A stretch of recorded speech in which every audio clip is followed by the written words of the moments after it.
Okay, I can't seem to turn my camera on, so I can, if I join from my phone, तो फिर हो जाएगा मेरा camera on. So I'm just joining from the phone. Sorry about that. मैं फिर से कर रही हूँ. माइनॉरिटी कंसर्न की अ, तमाम टीम की जानब से हम अपने तमाम नाजरीन और अपने मुअज़्ज़ज़ मेहमानों को आज के प्रोग्राम में खुश आमदीद कहते हैं। माइनॉरिटी कंसर्न एक एडवोकेसी ग्रुप है जो मेनली मीडिया के जरिए पाकिस्तान में अक़लीती इश्यूज पर आवाज़ उठाता है। इसके अलावा हम माइनॉरिटी कंसर्न पाकिस्तान के नाम से एक मैगजीन शाया करते हैं और हम हफ्तावार वेबिनार्स भी मुनक्कद करते हैं। आज के प्रोग्राम का मौजू है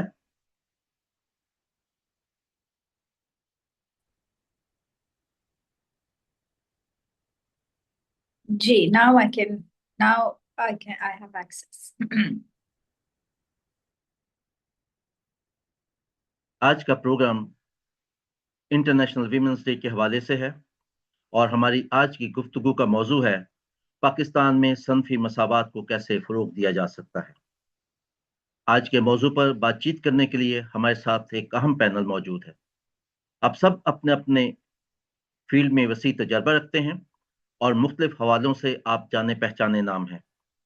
सबसे अहम बात ये कि आप बहुत से लोगों के लिए रोल मॉडल हैं। हमारे साथ मौजूद हैं अमेरिका से मोहतरमा किरण, रावलपिंडी से मोहतरमा किरण पीटर, कराची से मोहतरमा निदा मलजी, लाहौर से मोहतरमा निदा उस्मान चौधरी और हैदराबाद से मोहतरमा कुमारी पुष्पा साहिबा। हम अपने तमाम मेहमानों को प्रोग्राम में खुशामदीद कहते हैं। हम उनके शुक्रगुजार हैं कि आप सब ने प्रोग्राम के लिए वक्त निकाला और हमारे साथ आज के प्रोग्राम में शामिल हुए। यकीनन उनकी गुफ्तगू हम सब के सोचने समझने के लिए बहुत से दर वाह करेगी। आज का प्रोग्राम माइनॉरिटी कंसर्न के फेसबुक पेज पर लाइव चलेगा और बहुत से लोग उसे देख सकेंगे। प्रोग्राम की रिकॉर्डिंग हम कल किसी वक्त माइनॉरिटी कंसर्न का जो यूट्यूब चैनल है उस पर लगाएंगे। आज के प्रोग्राम की निजामत हमारी साथी मोहतरमा अक्सा कमल करेंगी, जिन्होंने हमें फैसलाबाद से ज्वाइन किया। अक्सा कमल तकरीबन 15 साल से सोशल सेक्टर में मुख्तलिफ हवालों से मसरूफ़ अमल हैं। बहुत से दूसरी सियासी, समाजी और मजहबी एक्टिविटीज़ के साथ साथ आप विमेन राइट्स एक्टिविज्म भी करती हैं। आप ट्रेनर हैं, फैसिलिटेटर हैं और इसके अलावा आप बहुत अच्छी मुकर्रर भी हैं। अब मैं उनसे गुजारिश करूंगा कि वो प्रोग्राम को आगे बढ़ाएं।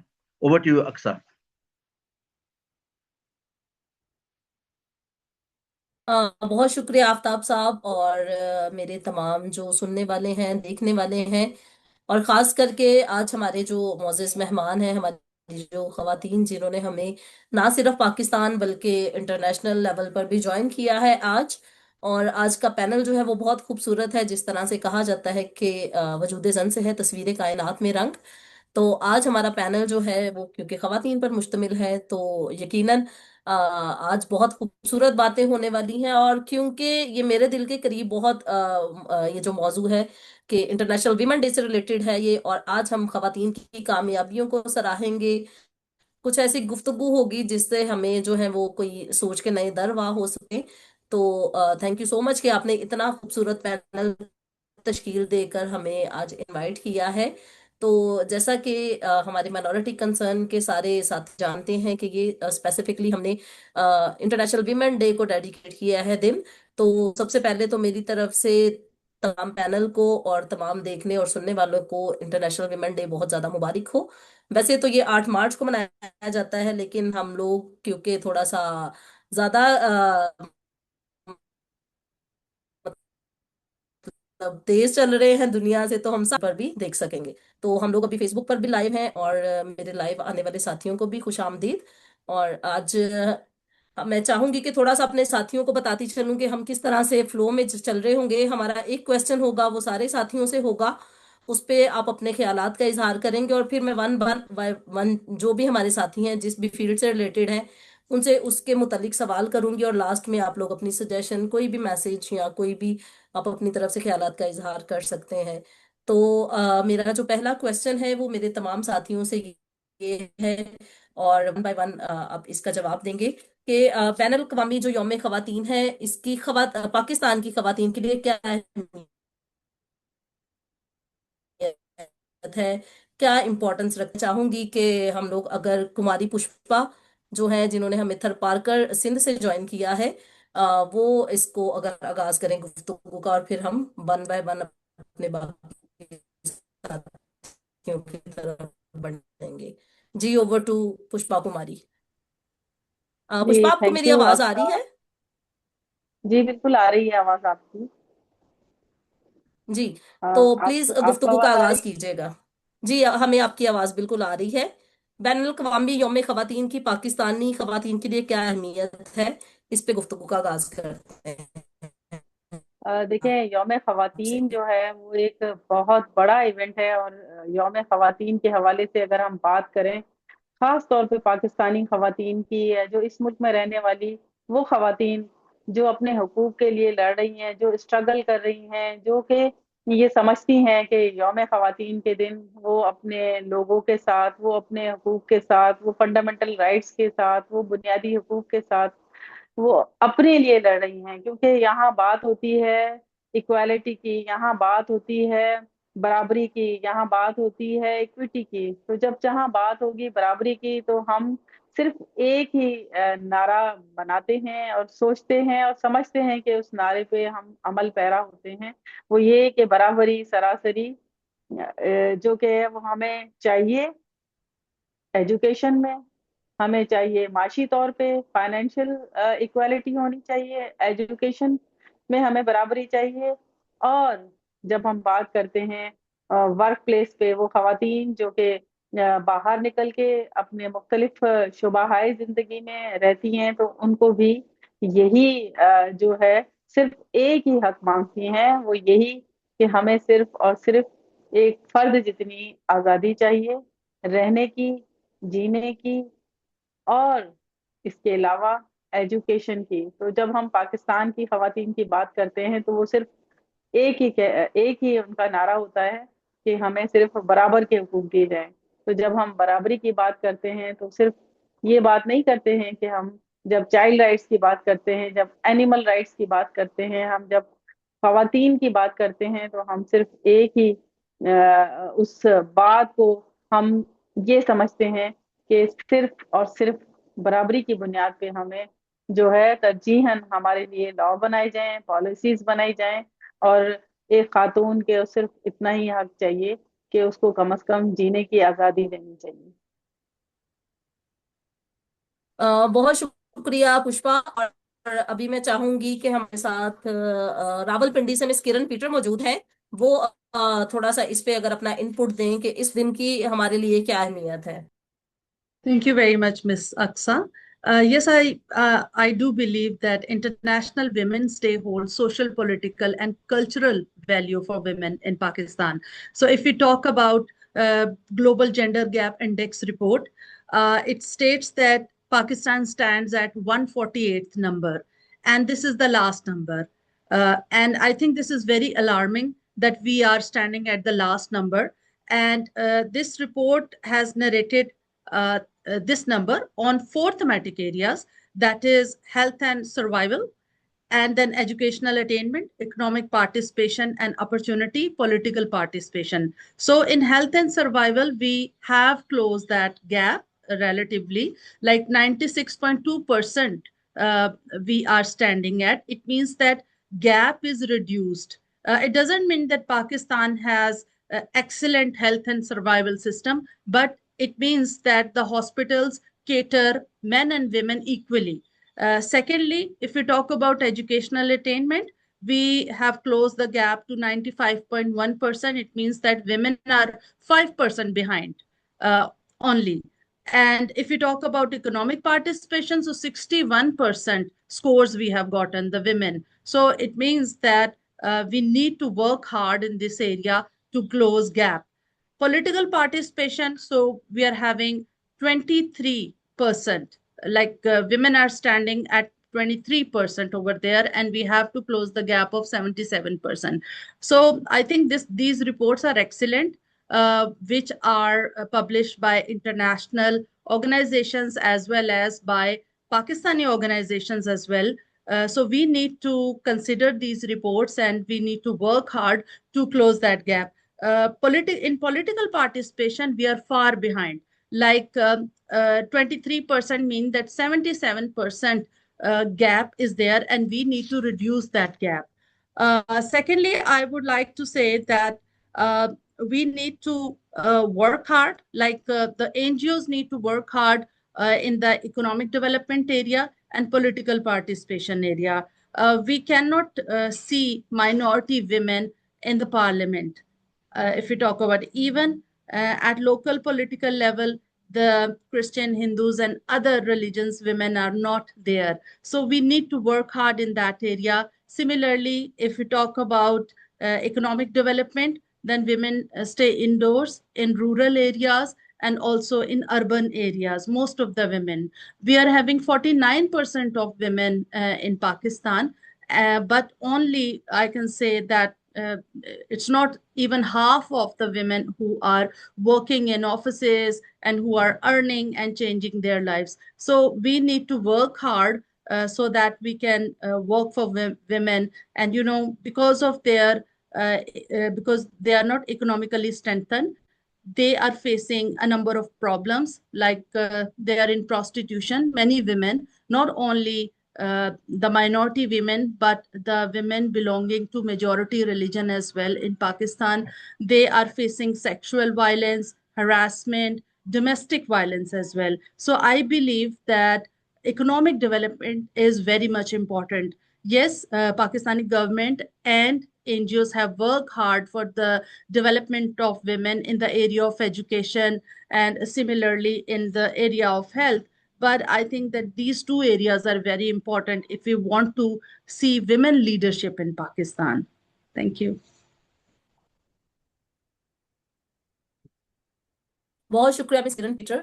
और अभी क्योंकि पास में दो किरण हैं, दो निदा हैं, तो मैं चाहूंगी कि मिस निदा उस्मान चौधरी हमारे साथ मौजूद हैं, उनसे थोड़ा सा जानें कि वो क्या समझती हैं कि इस दिन की क्या अहमियत है पाकिस्तानी खवातीन के बहुत हवाले से। जी मिस बहुत निदा शुक्रिया उस्मान। अक्सर। बहुत शुक्रिया अक्सर, आपका भी, आफ्ताब साहब आपका भी, और माइनॉरिटी कंसर्न का भी।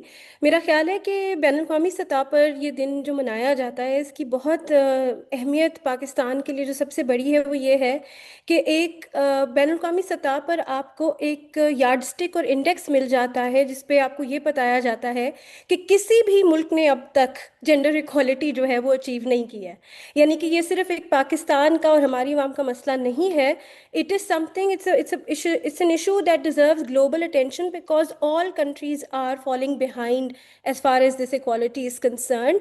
So it is something that obviously वो conversation जब हर खित्ते में हो रही है, ये मसला जब हर जगह पे आपको नजर आ रहा है, तो उससे जो आवाज़ें उठती हैं और एक साथ मिलके जब वो उन चीज़ों को डिमांड किया जाता है, उन राइट्स को बोला जाता है, तो वो जो एक एम्पलीफिकेशन होता है ऑफ द कंसर्न्स जो पूरा साल आगे पीछे कहीं दब जाते हैं या उस तरीके से उजागर नहीं हो सकते। ये एक दिन ऐसा है कि आपको हर मुल्क में हर सतह पर, हर लेवल पे, हुकूमती सतह से लेकर प्राइवेट जो इदारे हैं और हर इंडिविजुअल के लेवल पे आपको कोई ना कोई तकरीब मिलेगी, कोई ना कोई ऐसी कॉन्वर्सेशन मिलेगी, कोई ना कोई ऐसा एहतमाम किया होगा किसी ने जहाँ पे ये कॉन्वर्सेशंस, इन राइट्स के बारे में आगाही और उस चीज़ को इकट्ठे जब लेके हर बंदा बात कर रहा है, तो it is a very important day for sending those collective reminders कि ये अभी तक एक चैलेंज है और एक इशू है।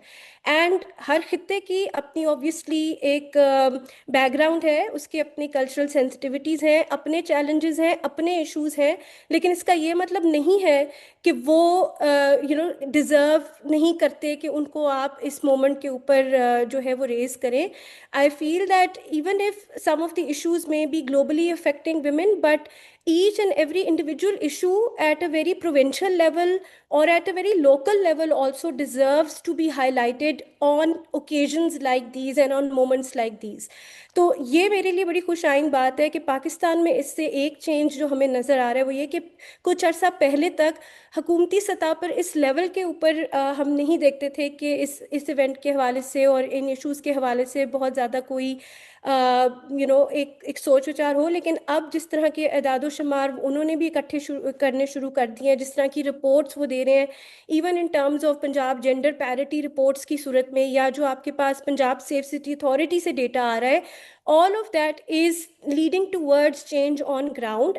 आई नो कि अभी भी हम कंप्लीटली अचीव नहीं कर सके डिज़ायर्ड रिजल्ट्स, लेकिन कम अज़ कम इन सारी एफर्ट्स और इन कोशिशों ने, उन सब आवाज़ों ने जो कि इकट्ठे 8 मार्च वाले दिन जो है वो आती हैं, उनसे कम से कम दैट काइंड ऑफ अवेयरनेस और एक पॉलिटिकल जिसे कहते हैं ना प्रेशर भी बिल्ड होता है कि अगर आप चाहते हो कि पॉलिटिकल एक्टर्स इन चीज़ों के ऊपर गौर करें, तो जो कलेक्टिव आवाज़ उठती है, और ख़ास तौर पे आजकल तो प्लेटफॉर्म्स भी बहुत सारे मौजूद हैं इंटरनेट और सोशल मीडिया की सूरत में। तो I think this day is very important for all of that activity to come together and for all of those voices to come together. और बिल्कुल मैं किरण की बात से एग्री करूंगी कि इसके अंदर हम औरतों को भी एक होमोजेनाइज वो नहीं देख सकते लेंस से, क्योंकि माइनॉरिटी विमेन के अपने अपने सतह पर चैलेंजेस हैं, बट ये दिन उनको भी मौका देता है और उन चैलेंजेस को भी सामने रखने का एक मौका होता है, जहाँ पे हम इन सारी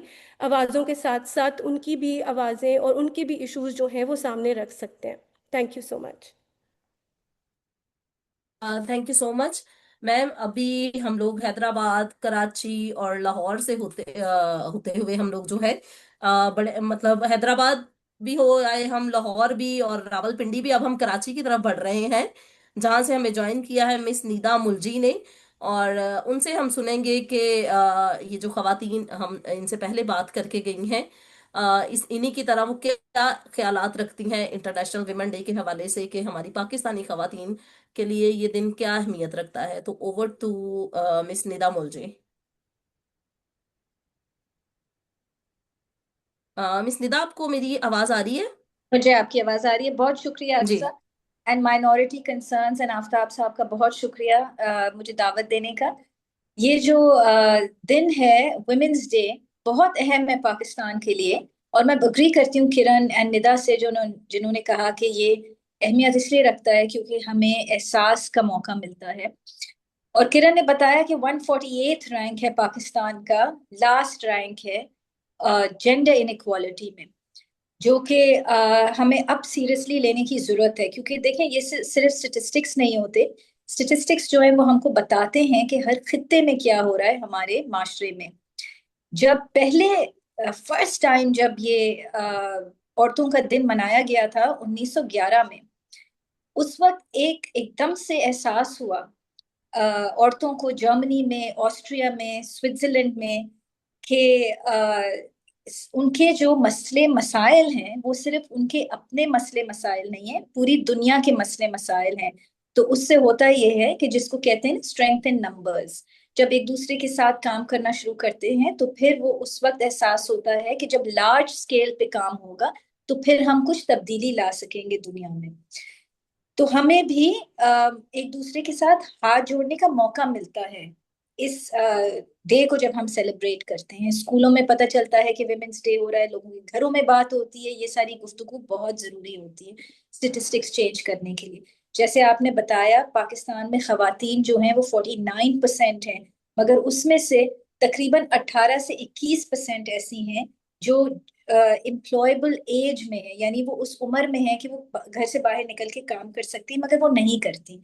तो अगर हम मुहिम इन चीजों के बारे में चलाते रहेंगे, रेडियो पे चलाएंगे, टीवी पे चलाएंगे, यूट्यूब पे बातें करेंगे इसके बारे में, तो थोड़ी सी इसका एहसास होगा औरतों को कि बहुत कुछ है उनके हाथ में, पावर जो कि इस्तेमाल हो सकता है to bring change in society. उनके हाथ में है ये तब्दीली। अगर हम अपने घरों से नहीं निकल सकते क्योंकि हम सेफ नहीं फील करते, तो क्या हमें अगली सदी तक ऐसे ही चलना है या हमें कोई तब्दीली लानी है? तो ये जो विमेंस डे है, ये बहुत अहम इस किस्म के सवाल उठाता है हमारे लिए। और ये रूरल और अर्बन का जो मसला है, हमारा रूरल एरियाज में औरतें हमारी बहुत स्ट्रांग हैं, बहुत ताकत रखती हैं। उन्होंने हमेशा, हमारी एग्रीकल्चरल इकोनॉमी रही है और औरतों ने हमेशा घर से बाहर निकल के फील्ड्स में काम किया है। तो अब अगर चेंज हो रही है ये सिचुएशन कि औरतें अब डरती हैं निकलने से, या 80% औरतें बताती हैं वर्ल्ड इकोनॉमिक फोरम के ये स्टेटिस्टिक्स हैं कि 80% औरतें बताती हैं कि हम तरजीह देते हैं अपने घर के कामों को, इसीलिए हम घर से बाहर निकल के काम नहीं कर सकते। मगर सिर्फ काम करने की बात नहीं है, कितनी रिस्पेक्ट करते हैं औरतों के लिए, वो बहुत जरूरी है देखना हमें। घरों में, स्कूल्स में, ऑफिसेज में औरतों के पास कितनी आजादी है घर से निकलने के लिए, सेफ्टी कितनी प्रोवाइड हो रही है उनको, उनकी हिफाजत हो रही है रोडों पे जब वो निकलते हैं या नहीं, पब्लिक लाइफ है औरतों की या नहीं। ये सारी चीजें बहुत जरूरी है अगर एक माशरे का हमें माइंडसेट बेहतर करना है। Thank you. बहुत शुक्रिया मैम। और आज हमारे पास मौका है कि हम पाकिस्तान के मुख्तलिफ शहरों से जो है वो सुन रहे हैं, और इसके साथ साथ यूएसए से हमारी एक साथी ने हमें ज्वाइन किया है जिनका नाम मिस किरण है। तो मैं चाहूंगी कि मिस किरण यूएसए में रहते हुए किस तरह से देखती हैं पाकिस्तानी खवातीन के लिए इस दिन की अहमियत को। तो जी miss Kiran. Thank you Aqsa, thank you so much Aftab साहब, मुझे इस फोरम पे इनवाइट करने के लिए। तो मैं सुन रही थी सब लोग जब बात कर रहे थे, तो मेरा ख्याल है कि काफ़ी सारी बात हो गई है इस पे कि हम इस दिन को क्यों मनाते हैं और क्यों मनाना चाहिए। तो मैं एक्चुअली दो चीज़ें जो हैं वो ऐड करूँगी इसमें कि जैसे अभी हम बात कर रहे थे कि पाकिस्तान का नंबर जो है वो लास्ट नंबर है, 148 कंट्रीज हैं और लास्ट हमारा है। लेकिन पिछले दिनों में मैं सर्च कर रही थी तो ये 147 था, तो इसका मतलब है कि इतना काम होने के बावजूद जो है वो डिक्लाइन हो गया है। अ, हम जो है वो 147 से 148 पे आ गए हैं। तो जो मुझे लगता है कि अभी हमने जो इंटरनेशनल वुमेंस डे है, इसको जब हम सेलिब्रेट करते हैं तो दो चीज़ें जो हैं मेरे सामने आ रही हैं कि क्योंकि पाकिस्तान जो है वो ग्लोबल वर्ल्ड का जो है वो हिस्सा है और ग्लोबल विलेज का हिस्सा है, तो इसने कुछ ट्रीटीज और कुछ लॉज जो हैं वो साइन किए हुए हैं। तो अभी जो सीडॉ साइन किया हुआ है पाकिस्तान ने, तो उसके मुताबिक भी हम लोग जो है वो काफ़ी कोशिश कर रहे हैं कि औरतों के साथ जो है वो उनको बराबरी दी जाए, उनके साथ इकोनॉमिक फोरम पे, पॉलिटिकल फोरम पे या सोशल फोरम पे हम जो है उनको बराबरी दें। और दूसरा जो एक इनिशिएटिव पाकिस्तान ने लिया है वो है सस्टेनेबल डेवलपमेंट गोल्स, जिसको हम एसडीजीज कहते हैं। और एसडीजी 5 जो है वो है जेंडर इक्वलिटी पे, और हम आजकल जो है वो इस पे भी काम कर रहे हैं। तो मेरा ख्याल है कि हमें मुस्तकिल मिजाजी से काम करने की ज़रूरत है। बेशक हम कर रहे हैं काम, लेकिन हमने डिक्लाइन किया है, 147 से हम 148 पर आ गए हैं। तो मुझे लगता है कि इस दिन को मनाने की अहमियत तो है बहुत ज़्यादा, लेकिन प्रैक्टिकल वर्क जो है वो बहुत ज़रूरी है कि ऑन ग्राउंड जो है इन सारी चीज़ों पर वर्क किया जाए, ताकि हम जो है वो औरतों को उनके हकूक दिलवा सकें। Thank you. बहुत शुक्रिया मैम। और आज हमारे जो सुनने वाले और देखने वाले हैं वो समझ रहे होंगे कि आज हमने हमारे साथ जो इतना खूबसूरत पैनल है उनका एक डिटेल्ड जो है वो तारुफ नहीं दिया, लेकिन मैं चाह रही थी कि थोड़ा सा पहले हम उनको सुन लें ताकि लोगों में थोड़ा सा वो एक पैदा हो कि ये कौन है, कहाँ से हैं। बहुत सारे लोग तो आपको जानते हैं, लेकिन बहुत सारे ऐसे लोग भी हैं जो जानना चाहते हैं हमारे इस पैनल के बारे में। तो थोड़ा सा डिटेल जो है वो आफ्ताब साहब ने और मैंने मिलकर इकट्ठी की है हमारे इस खूबसूरत पैनल की इन खूबसूरत खवातीन के हवाला से। तो अभी जो हमारा नेक्स्ट राउंड ऑफ क्वेश्चंस है उसमें जब मैं इंडिविजुअल क्वेश्चंस कर रही होंगी, उससे पहले मैं अपने इस पैनल की खवातीन का तारुफ भी साथ साथ पेश करूंगी। तो सबसे पहले मैं चाहूंगी कुमारी पुष्पा के बारे में आपको बताती चलूं कि इनके साथ मुझे काम करने का मौका भी मिला है। इनके साथ बहुत खूबसूरत जो है वो मेमोरीज भी हैं मेरी, बहुत सारी ट्रेनिंग्स की। तो बहुत अच्छा लगा आज ऑनलाइन आपको इस तरह से मिलके। तो इनके बारे में मैं बताती चलूं कि इनका ताल्लुक जो है वो जिला थरपारकर सिंध से है, और ये पाकिस्तान की अगर कहा जाए कि एक लीडिंग लेडी है वीमेन ह्यूमन राइट्स डिफेंडर में से। तो जहां भी आप देखते हैं अकलियती खवातीन के हवाले से, तो वहां पर आपको कुमारी पुष्पा जो है हमेशा पेश पेश नजर आती हैं। और ये बहुत कम उम्री से ही पसमानदा और अकलियती बरादरियों के समाजी मसाइल पर काम कर रही हैं। और एजुकेशन के हवाले से अगर बात की जाए तो ये पोस्ट ग्रेजुएट है education in agriculture and technology में। और ये दही खवातीन की माशी और माशी तरक्की और इंसानी हकूक के लिए काम कर रही हैं। पाकिस्तान दलित सॉलिडारिटी नेटवर्क की रुकन है। एशिया दलित फोरम की जानब से 2014 में बैंकॉक में ADRM और नेपाल में सार्क कॉन्फ्रेंस में भी शिरकत कर चुकी हैं। Human rights commission of Pakistan, जिसको हम HRCP भी कहते हैं, उसकी ये कौंसल मेंबर है। सिंध क्लाइमेट एक्शन नेटवर्क की एक सरगर्म रुकन है। यूनिवर्सिटी ऑफ मीरपुर खास की सिंडिकेट मेंबर है। MDF कम्युनिटीज के मेंबर के तौर पर भी खिदमत अंजाम दे रही हैं। और हमारे लिए जो है वो रोल मॉडल भी करना चाह रही हूँ कि आपको क्या लगता है कि आज का पाकिस्तान जो है उसमें सिंफी मसावात के हवाले से सबसे बड़ी रुकावटें क्या हैं? क्योंकि सिंध साइड पर हम बहुत ज्यादा देखते हैं कि खवातीन के हकूक की खिलाफ वर्जियां हैं। तो मेरे ख्याल से ये क्वेश्चंस जो है वो आपसे सबसे ज्यादा मुनासिब जो है, आप इसका जवाब दे पाएंगी। तो over to miss Kumari Pushpa. Thank you, Aftab, and Minority Concern, and also thanks Aksa. With a long time, हमारी मुलाकात हो रही है और हम इसी तरह मिलते रहेंगे। uh, आप बात कर रही हैं when we talk about the women in specifically Sindh, और मैं बात कर रही हूँ minority women की। तो we have facing lots of severe challenges like early marriages, and after that discrimination, exploitation, and illiteracy की रेट जो है वो भी। इसके अलावा जो है वो सोशो इकोनॉमिक कंडीशंस जो हैं उनकी, वो भी मैं समझती हूँ कि वो भी इस तरह से नहीं है कि हम उनकी कोशिश करें कि उनकी पॉवर्टी जो है वो इस तरह किस तरह से दूर की जाए। उनके हेल्थ इश्यूज जैसे बात कर रही थी हमारी निगाह के, उनके हेल्थ इश्यूज से रिलेटेड हमें उस पे कोई पॉलिसी आनी चाहिए कि जब हम खवातीन की बात करते हैं तो एक और मैं समझती हूँ कि जो political representation in in lower house and upper house, there is a no political representation of specifically minority women. हम उसको एक शोकेसिंग के तौर पे मुख्तलिफ शोबाए जिंदगी के, या फिर Christian women and Hindu women हम एक शोकेसिंग करते हैं कि, लेकिन जब पॉलिसीज की बात आती है, जब डिसीजन मेकिंग की बात आती है, जब हमारे लिए लॉ बनते हैं, तो उसमें वुमेन की representation is no representation.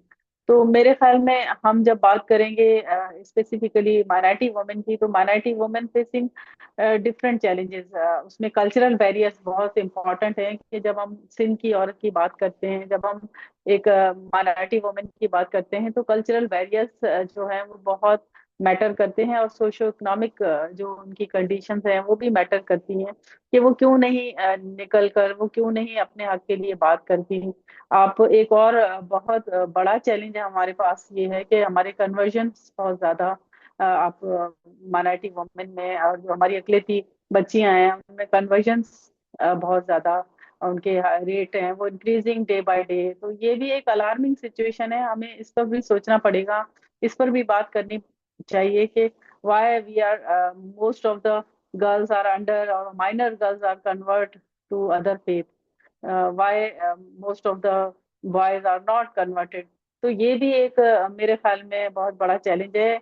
Discrimination की जब बात करते हैं तो yes we are facing different levels, कि हम डिस्क्रिमिनेशन भी फेस करते हैं, क्योंकि we are living in society के वहाँ पे आपके बहुत सारे ऐसे जो फ्यूडल क्लास है, या जो फ्यूडल, जो हम जिसको कहते हैं ना जागीरदाना समाज जो है, वो भी हमें इफेक्ट करता है।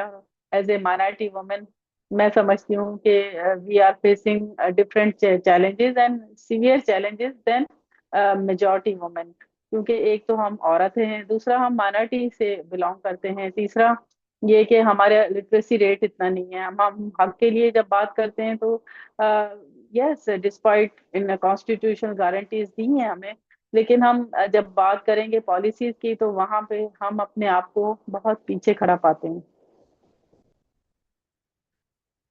बहुत शुक्रिया पुष्पा। और अभी हमने हैदराबाद की आवाज को सुना, और हैदराबाद के बिल्कुल साथ कराची मौजूद है, जहाँ से मिस निदा मुलजी जो है वो हमारे साथ मौजूद हैं। इनके बारे में थोड़ा सा मैं बता चलूं इससे पहले कि मैं अपना सवाल इनसे करूं, ये एक राइटर हैं, टीचर हैं, एजुकेटर हैं।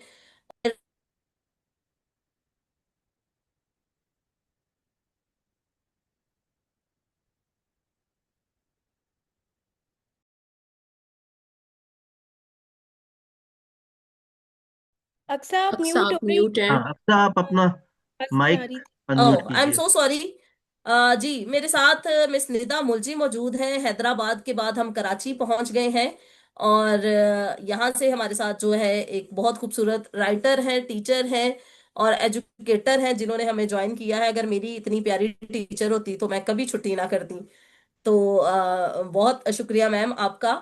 और इनके बारे में मैं बताती चलूं कि ये हायर एजुकेशन एकेडमी की फेलो हैं। दुबई में यूनिवर्सिटी लेक्चरर के तौर पे खिदमात सर अंजाम दे चुकी हैं, और लंदन में एडल्ट्स को English as a foreign language जो है पढ़ाती रही हैं, और लकीली ये आजकल पाकिस्तान में मुकीम है। और ये ऐसी टीचर हैं जो टीचर्स को पढ़ाती हैं, और इसके साथ साथ ये बहुत सारे पेशा वराना अहदाफ के हसूल के लिए जो है एज अ मेंटोर और कोच अपनी खिदमत सर अंजाम दे चुकी हैं। और इनको European mentoring and counselling council की जानब से वर्क प्लेस कोच के तौर पर भी बाकायदा जो है मंजूरी हासिल है। ये एक रजिस्टर्ड कोच हैं। तो आज हम लकी हैं कि हम इनसे सुनेंगे। तो मैम, आपसे मेरा सवाल है कि आप बताइएगा कि पाकिस्तान में जो हमारी रवायात हैं, जो हमारी रसूमात हैं, ये और समाजी इक़दार हैं, ये खवातीन की पब्लिक लाइफ को किस तरह से इम्पेक्ट करती हैं, किस तरह से मुतासिर करती हैं। तो over to miss Nida Mulje. बहुत शुक्रिया Aqsa, thank you for that introduction. ये बहुत भारी सवाल है, इसके बहुत सारे जवाब हैं, मगर मैं मुख्तसर जवाब देने की कोशिश करूंगी। देखिए, मैं तालीम और एज अ मदर, मेरे अपने 3 बच्चे हैं, अभी बड़े हो गए हैं। एज अ मदर और तालीम के हवाले से, एज अ कोच के हवाले से और सहाफत के हवाले से, मैं ये कहना चाहूंगी कि जो हमारी अवेयरनेस रेजिंग कैंपेन्स है ना इस मुल्क में, वो इनफ नहीं होती। जिस किस्म के किरदार खवातीन अदा करती हैं, उससे काफी ज्यादा उनकी पहुंच हो सकती है। और अगर हम जो थीम है इस विमेंस डे का, उसको अगर हम देखें, गिव टू गेन, औरतों को अब, मेरा सवाल औरतों से ये होगा कि आप क्या दे सकते हैं अपने माशरे को, और उसके बारे में अगर वो सोचना शुरू करें, तो वहां से एक एहसास पैदा होगा कि बहुत कुछ उनमें सलाहियतें हैं जो कि उभरती नहीं हैं, क्योंकि हम उनको मौका नहीं देते। और हम उनको क्यों नहीं मौका देते? क्योंकि हमारे घरों में जो रस्मो रिवाज हैं, वो औरतों को ट्रेन करते हैं, बचपन से ट्रेन करते हैं टू स्टे क्वाइट, कि आप अगर खूबसूरत लगें, स्माइल करें, शादियों में जाएं, सजें, वो आपका रोल है माशरे में। मैं कोचिंग करती हूँ काफी औरतों की जो प्रोफेशनल लाइफ में काम कर रहे हैं पाकिस्तान में। माशाल्लाह से काफी ऐसे हैं जिनकी बहुत ज्यादा चीजों में, अलग अलग चीजों में महारत है। मगर जब मैं उनसे ये पूछती हूँ कि आप अपने करियर को बढ़ाने के लिए क्या क्या कर सकते हैं, तो कहते हैं हमें पता नहीं। क्यों पता नहीं? क्योंकि वो 10 और रिस्ट्रिक्शंस के बारे में सोचेंगे कि हमारे खानदान में ये नहीं होता। हमारे खानदान में, और मैं उनसे अगर कहूँ कि आप अपने बाप से या अपनी माँ से जाके बात करें इसके बारे में कि आप और पढ़ना चाह रहे हैं या आप कोई कोर्स करना चाह रहे हैं अपनी स्किल्स बढ़ाने के लिए, तो वो कहेंगे नहीं, हमारे घर में इस किस्म की बातें नहीं होती। तो ये जो हमारा कॉन्सेप्ट है ना कि अगर हमने औरतों को का रोल बढ़ने दिया और उनका प्रोफाइल लो नहीं रखा, तो ये खतरा है कि हम बड़े वेस्टर्नाइज हो जाएंगे। ये नहीं है। मुस्लिम सिविलाइजेशंस जो है, हमेशा से, आपको मुझसे ये बेहतर पता होगा, मुस्लिम सिविलाइजेशंस हमेशा से बढ़ के थे वेस्ट से। और औरतों की जो इज्जत है, एहतराम है, इस्लाम में और मुस्लिम सिविलाइजेशंस में कदरें ज्यादा थी, कदरें बेहतर थी दूसरे सिविलाइजेशन से। तो वो जो औरतों का जो किरदार है, वो हम उन्हें सही किरदार नहीं अदा कर रहे हैं, नहीं दे रहे, वो हम दे नहीं पा रहे हैं उनको, अपने रस्म रिवाज की वजह से, जो कि बहुत रिस्ट्रिक्ट करते थे उनको। फिर जब वो स्कूल्स में जाते हैं, वो सेम चीज होती है कि लड़की डिसिप्लिन जो है वो लड़कियों के लिए होता है, लड़के जो हैं वो रफ एंड टफ खेल रहे होते हैं, उनको सिखाया नहीं जाता कि आपको बात कैसे करनी है लड़कियों से, इंटरैक्ट कैसे करना है लड़कियों के साथ, तहजीब और एहतराम से काम कैसे करना है। लड़कों को सिखाया नहीं जाता कि लड़कियों के साथ कोएग्जिस्ट करके काम कैसे करना है। तो उसमें एक ऑकवर्डनेस आ जाती है, फिर सेग्रीगेशन हो जाती है सोसाइटी में। अगर हम मिल के काम नहीं करेंगे तो हमारे माशरे में स्ट्रेंथ कैसे आएगी? दोनों जेंडर्स की स्ट्रेंथ से माशरा बनता है, और वो ताकत हम खो रहे हैं क्योंकि हम स्कूल्स में करिकुलम में ये नहीं डाल रहे। किरण ने बात की पहले एसडीजी गोल्स की, और उसमें जेंडर इक्वालिटी का बहुत प्रायोरिटी दी हुई है, और पाकिस्तान को उसको तरजीह देना जरूरी है। अब औरतों को सेफ्टी प्रोवाइड करना जरूरी है, और ये सारे जो स्टिग्मास हैं कि ये काम औरतों का नहीं है आदमियों का काम है, ये सारे स्टिग्मास कैसे हटेंगे? ये हम अगर करिकुलम में डालेंगे और हम स्कूलों में बात करेंगे इसके बारे में, हम टीवी पे इसके बारे में बात करेंगे, हम रेडियो पे ब्रॉडकास्ट, ये सारी चीजें जो है वो पब्लिक लाइफ में ये कॉन्वर्जेशंस लाना जरूरी है, ताकि कोई ऐसी बात नहीं है जो अब छुपी रहे। औरतों की वॉइस बहुत जरूरी है, तो कहाँ हमें उन्हें सुनना जरूरी है? पार्लियामेंट में सुनना जरूरी है। जैसे निदा ने पहले कहा, पुष्पा ने कहा, पार्लियामेंट में सुनना जरूरी है उनको। पार्लियामेंट में 20% से कम सीट्स औरतों के लिए है। ये सारी चीजें बदलने के लिए टाइम की जरूरत नहीं होती, ये सारी चीजें बदलने के लिए कमिटमेंट की जरूरत होती है, और वो कमिटमेंट से शुरू होगी तब्दीली। Thank you. Thank you so much ma'am. और अभी हमारी जो नेक्स्ट स्पीकर हैं वो थोड़ी सी लॉ से रिलेटेड है, क्योंकि अभी बात का एंड जो है वो लॉ से रिलेटेड बात पे हुआ है। तो मैं चाहूंगी कि मैं अगला सवाल मिस निदा उस्मान चौधरी से करूं, जिनका ताल्लुक लाहौर से है। इनके बारे में बताती चलूं कि ये इंटरनेशनल अवार्ड विनर हैं, और ये डाइवर्सिटी और इंक्लूजन की बहुत बड़ी हामी है। पाकिस्तान में इनका बहुत काम है, और women in law initiative Pakistan की बानी है, और LLB ऑनर्स और LLM in law and development किया है इन्होंने यूनिवर्सिटी ऑफ लंदन से। तहकीक, तरबियत, तदरीस और इस्तेदाद कार बढ़ाने के शोबों में ये 20 साल से जायद तजर्बा रखती हैं। खवातीन और बच्चों के हकूक से मुतल्लिक ये बहुत से अहम कवानीन और पॉलिसियों की तैयारी में कानून साजी और पॉलिसी की सतह पर अहम किरदार अदा कर चुकी हैं। इसके बारे में अगर मैं बताती चलूं कि जो एंटी रेप ऑर्डिनेंस 2020 है उसके रहनमा असूल, जय कार पर जिनसी हरासानी एक्ट 2022 में तरामीम, मेटर्निटी लीव और इसके फवायद, और चाइल्ड मैरिज रिस्ट्रेंट एक्ट जैसे कवानीन में तरामीम के हवाले से ये काम कर चुकी हैं। ये खास दिलचस्पी रखती हैं सिनफी मसावात में, इंसाफ के निज़ाम में खवातीन के किरदार में, और कानून के शोबे में मुनसिफाना नुमाइंदगी का ये खास जो है तजर्बा और दिलचस्पी रखती हैं। तो मिस निदा मुझे बताइएगा कि अपने सारे तजर्बे को देखते हुए आपको क्या लगता है कि पाकिस्तान में खवातीन के तहफ़्फ़ुज़ से मुतल्लिक जो मौजूदा मुल्की कवानीन हैं वो अमली तौर पे कितने मौसर हैं, और सिनफी बुनियाद पर तशद्दुद के खिलाफ जो कवानीन हैं उनके नफाज में कौन कौन से खला बाकी हैं? जी जी miss thank you Nida. So much. आपने सही कहा, मेरा थोड़ा सा ही ताल्लुक है लॉ से, क्योंकि मैं प्रैक्टिस नहीं करती हूँ लेकिन मैं स्टडी ज़रूर करती हूँ। और पॉलिसी में, और जैसे आपने कहा कि लॉ रिफॉर्म्स में काफ़ी हमारा इनपुट रहता है। और हमने इतने साल इंगेज करके पॉलिटिशियंस के साथ, पार्लियामेंटेरियंस के साथ, जो सबसे एक ज़रूरी बात सीखी है अपने तजर्बे से, वो ये है कि पाकिस्तान में कवानीन की कोई कमी नहीं है। और अक्सर कहा यही जाता है कि पाकिस्तान एक ओवर लेजिस्लेटेड कंट्री है।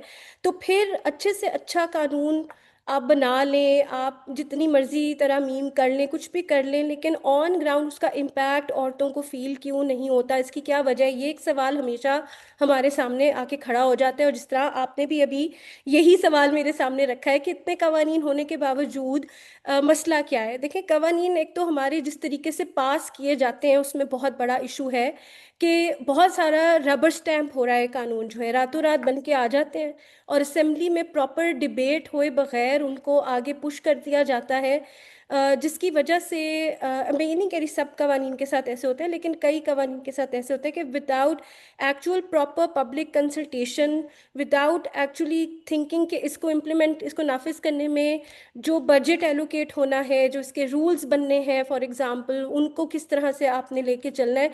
तो बहुत सारी चीज़ें, सिर्फ GSP+ स्टेटस आपको चाहिए, और टीमें बाहर से आ रही हैं तो जल्दी से बस कानून पास कर दें। अभी भी आपने देखा है चाइल्ड मैरिज की जो एज को पंजाब में दुरुस्त करने के लिए, मतलब कि वो ताकि वो 18 साल हो जाए, तो एक ऑर्डिनेंस का सहारा लिया गया है। बाकायदा कानून साजी जो तरीकाकार है करने का, कवानीन लाने का, उस तरीके से अभी तक नहीं की गई है, क्योंकि रेजिस्टेंस फोर्सेस भी बहुत सारी मौजूद है माशरे में अभी तक, जो कि इन कवानीन को नाफिज होने में रुकावट का बायस बनती हैं। सो अगर आप लॉ पास भी कर देते हैं बट यू स्टिल, सोसाइटी के अंदर से आपको इतनी रेजिस्टेंस फेस होती है कि वो कवानीन होने के बावजूद आज भी खवातीन को उनको एक्सेस करने में मसला होता है। क्यों? जैसे आपके अच्छे से अच्छा आपका विरासती हकूक का कानून मौजूद है, इवन अदारे बना दिए गए हैं, मुहतसिब के दफातर हैं जिनको आप जाके एक्सेस कर सकते हैं, लेकिन फिर भी कई खवातीन हैं जो रवायतों के और सोशल प्रेशर्स के और फैमिली के अंदर जो एक वही रवायत चलती आ रही है कि या तो उनके तालीम पे जो खर्च आता है या जो उनकी शादी के टाइम पे खर्च आता है उसको कॉन्फ्लेट किया जाता है उनके विरासती हकूक के साथ, और कह दिया जाता है कि तुम्हें तो जो देना था दे दिया, और भाई से अब तुम भाई को बेघर करोगी, तुम भाई से हक मांग रही हो, उसको डिस्टर्ब कर रही हो, फैमिली होम है वो बिकेगा। सो ये बहुत सारी ऐसी जो सोच और फिक्र हमारे माशरे में, हमारे घरों में पाई जाती है। ये मसले एक्चुअली जो लॉज की इम्प्लीमेंटेशन में रुकावट बनते हैं सबसे बड़े, वो वहाँ से, हमारे घरों से ही आते हैं। जो भी एम्पावरमेंट है, और अगर लॉज की इफेक्टिव इम्प्लीमेंटेशन की बात करें तो वो लॉ सिर्फ पेपर पे एग्जिस्ट करने से नहीं होगा, उसके लिए उसके रूल्स, उसका बजट, उसके अकाउंटेबिलिटी के मैकेनिज्म्स और उसको एक्सेस करने का जो प्रोसेस है उसके बारे में आगाही, और सबसे अहम बात कि अदालतें उसको फिर अपहोल्ड करें।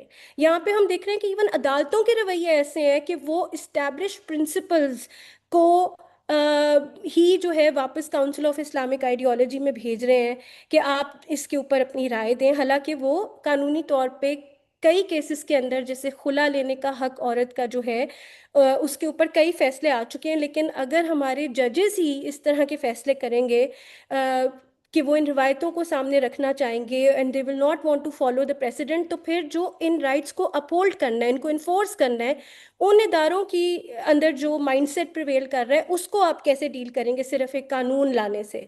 सो जो ट्रेनिंग की कमी है, जो इंस्टीट्यूशनल कैपेसिटी की कमी है इन टर्म्स ऑफ रिसोर्सेज, और जो एडमिनिस्ट्रेटिव लेवल पे चैलेंज है, फॉर एग्जांपल एक केस फाइल हुआ अभी रिसेंटली तो नहीं, उसको भी 3 साल हो गए, कि पासपोर्ट्स के ऊपर खवातीन अगर अपने बाप का नाम रिटेन करना चाहें तो वो कर सकें। अब अदालत का चले फैसला आ गया इस बात के हक में, लेकिन फिर इदारे को आगे 2-3 साल लग गए उस सिस्टम को डेवलप करने में जिससे वो ये चीज़ प्रैक्टिकली इंश्योर कर सकें। सो हमारी स्टेट की अपनी capacity, will power to invest in initiatives जो खवातीन को एक इक्वालिटी देंगे एट द एडमिनिस्ट्रेटिव लेवल, कि हमें मुकम्मल इंसान समझा जाए। आज भी बाप के सिग्नेचर्स ना हो या भाई या कोई मेल गारंटर ना हो तो आपको लोन तक तो मिल नहीं सकता बैंकों से। सो जो इक्वालिटी की हम बात करते हैं वो सिर्फ फिर एक आर्टिकल 25 आपकी कॉन्स्टिट्यूशन में लिख देने से तो नहीं मिल जाएगा आपको, या एंटी रेप लॉ पास करने से, या कुछ। आज भी नर्सिस के पास आप चले जाएं, आज भी आप पुलिस के पास चले जाएं, वो कहेंगे मार्क्स ऑफ रेजिस्टेंस का है, हड्डियां तो नहीं टूटी। तो जब ये माइंडसेट ही नहीं आप डील कर रहे और टारगेट कर रहे, तो फिर वो लॉज को इम्प्लीमेंट करने में गैप्स तो आपको ऑब्वियसली मिलेंगे। यहाँ तक कि जजेस तक रेप के मुकदमे को फॉर्निकेशन में तब्दील कर देते हैं। जुडिशरी से आप एक्सपेक्ट नहीं करते, वो आप उन्हें एक पढ़ा लिखा तबका समझते हैं, आप समझते हैं कि कम से कम ये तो आइन और कानून की बात करेंगे, लेकिन ऐसे फैसले भी सामने आए।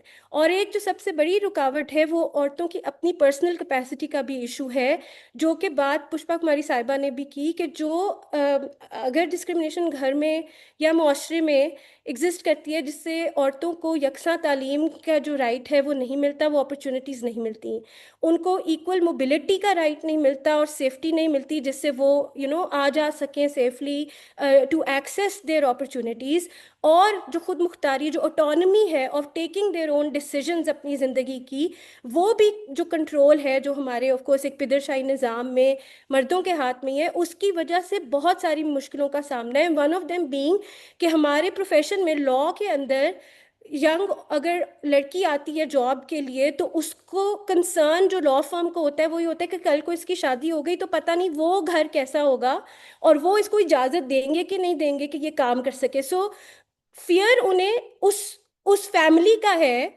उस शादी करके जिस घर में उसने जाना है उसका है। And not the focus is not कि उसकी अपनी कॉम्पिटेंस क्या है। एंड इसी तरह वर्क प्लेसेस फेल विमेन, जब वो कोई फ्लेक्सिबल अरेंजमेंट्स नहीं डेवलप करते, कोई उनके जो चैलेंजेस है औरतों के लिए उसको ईज आउट करने के लिए कोई मैकेनिज्म्स नहीं देते, आपको कोई चाइल्ड केयर फैसिलिटीज़ नहीं देते, डे केयर सेंटर्स नहीं देते। सो ये तमाम जो मसले हैं ना कि लॉ है और उसके होने के बावजूद ये चैलेंजेस क्या हैं, क्यों नहीं इम्प्लीमेंट होता। तो इन वेरी सिंपल वर्ड्स, वो माइंडसेट, वो कल्चर, बजट के कंस्ट्रेंट्स और द फैक्ट कि एडमिनिस्ट्रेटिव लेवल पे और जो जो लीडरशिप में और जो डिसीजन मेकिंग पोजीशंस पे लोग बैठे हैं, चाहे वो पुलिस हैं, नर्सेज हैं, जजेस हैं, पार्लियामेंटेरियंस हैं, वहाँ पे आपको खवातीन की नुमाइंदगी कम भी नज़र आती है। और जनरली एक सोच भी, अगर औरतें हों भी तो समटाइम्स उनकी भी सोच जो है वो प्रोग्रेसिव उस तरीके से अगर ना हो या पिदरशाही निज़ाम में ही उनको मतलब उसी उसी का वो लेके चल रही हो तो उसकी वजह से भी वो रुकावटें आती हैं, क्योंकि अक्सर मदर्स ही घर में औरतों को कह रही होती हैं छोड़ दो, भाई को मत डिस्टर्ब करो, all of that. So I think कि जब तक सारे जेंडर्स इक्वली एम्पावर्ड नहीं होते तब तक ये चैलेंजेस और ये गैप्स रहेंगे। And we need to work more on the the G administrative aspects to make it a reality, क्योंकि कवानीन तो आपको जैसे पता है बहुत सारे एग्जिस्ट करते हैं। I hope I was able to cover your major concerns about कि क्यों इफेक्टिव नहीं होते लॉज होने जी के बावजूद।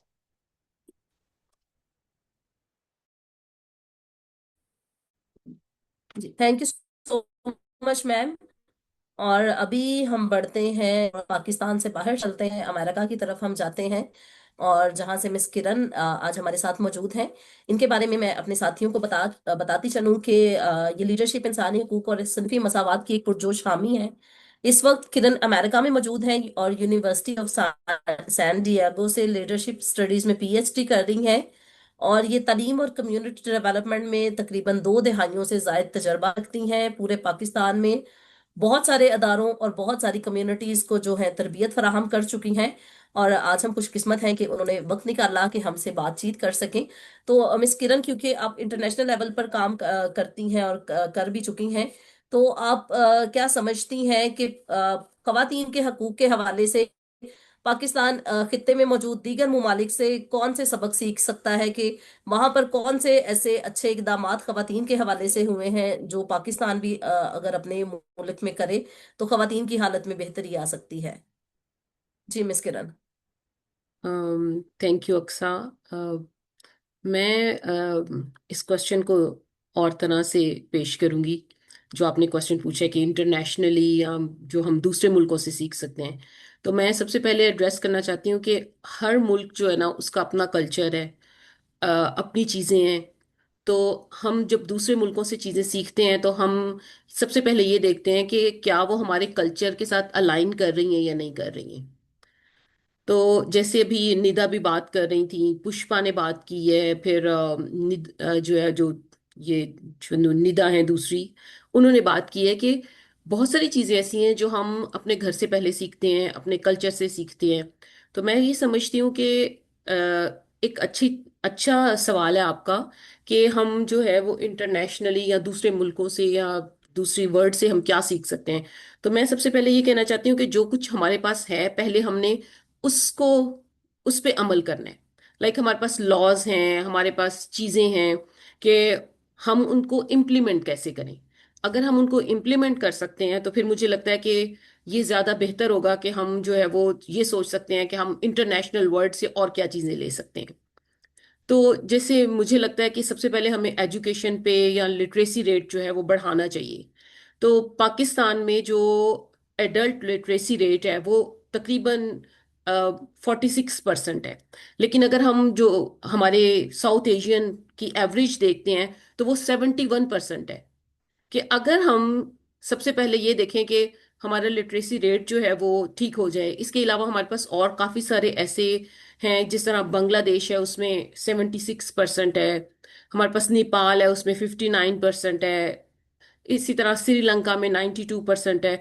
तो अगर हम एक चीज को पहले देखते हैं कि अगर हम लिटरेसी रेट बढ़ाते हैं, पढ़ी लिखी खवातीन आएंगी, वो लीडरशिप में जाएंगी, वो अवेयर होंगी अपने लॉज के बारे में, अपने राइट्स के बारे में, अपनी ड्यूटीज के बारे में। तो मुझे लगता है कि इससे जो है वो हम अपने जो कहना चाहिए कि इंसानी हकूक या औरतों के हकूक पे ज्यादा बात कर सकेंगे और उनको मसावी हकूक दिलवा सकेंगे। मुझे लगता है कि काफी सारा गैप जो है वो हमारी इन सब चीजों में मौजूद है।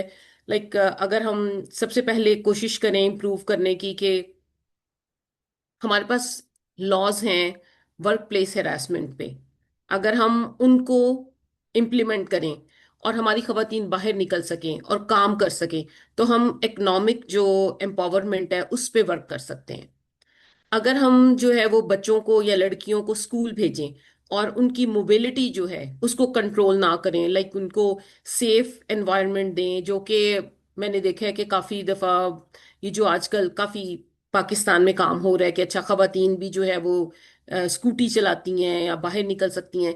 लेकिन हमारा जो कंसर्न है वो ये है कि अगर हम उनको सेफ एनवायरनमेंट दे सकें ताकि वो बाहर निकल सकें, हम उनको सेफ वर्क प्लेस दे सकें ताकि वो वहां पर अच्छे से काम कर सकें, हम उनको वो कॉन्फिडेंस दे सकें घर से और बाहर से कि ठीक है जो भी खवातीन बाहर निकल रही हैं लीडरशिप में आ रही हैं उनकी डिसीजन मेकिंग में जो है पार्ट दे सकें। क्योंकि मुझे ऐसा लगता है कि काफी दफा हम औरतों को हिस्सा तो देते हैं, कमेटियों में भी डालते हैं, हम उनको विजिबिलिटी भी देते हैं, लेकिन विजिबिलिटी सिर्फ देने से मसला हल नहीं होता जब तक हम उनको डिसीजन मेकिंग पावर में हिस्सा नहीं देते हैं। जब तक हम उनको ये राइट नहीं देते हैं कि अच्छा आपकी बात जो है या आवाज जो है वो भी सुनी जाएगी या आपकी क्या राय है। तो मुझे लगता है कि ये ज्यादा जो है वो अहम चीजें हैं जिन पे हमें बात करने की जरूरत है। Thank you. बहुत शुक्रिया मैम।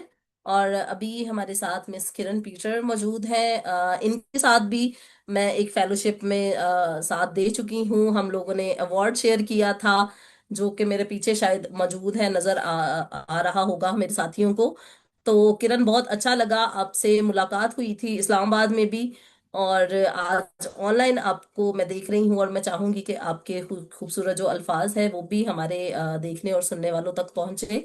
किरण के बारे में मैं बताती चलूं कि ये एक ऑर्गेनाइजेशन जिसका नाम है weaving people to grow foundation, उसकी एग्जेक्टिव डायरेक्टर हैं। और ये पाकिस्तान में मुख्तलिफ बरादरियों के दरमियान पुरअमन बकाए बाहमी को फरोग देने, गुर्बत के खात्मे और इंसाफ के फरोग के पर काम करती हैं। ये पसमानदा तबकात की समाजी और माशी तरक्की और इंसाफ के फरोग के जरिए अमनो हमाहगी के कयाम के लिए भी बहुत सरगर्म रहती हैं।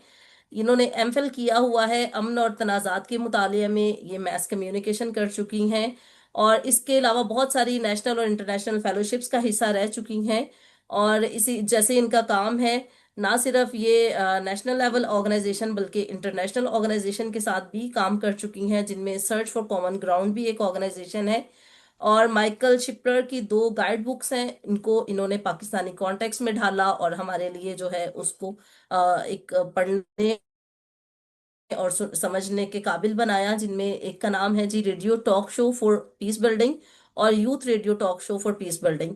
तो किरण, हम आपको आज वेलकम भी कहते हैं दोबारा से। और क्योंकि आपका ज्यादा काम जो है वो रूरल इलाकों में रहा है और आपका ताल्लुक जो है वो सोशल सेक्टर से है, तो मैं चाहूंगी कि हमें बताइए कि जो दही इलाके हैं उनमें खवातीन को बाइख्तियार बनाने में एनजीओज और जो कम्युनिटी ऑर्गेनाइजेशन है, जैसे कि आपकी खुद की भी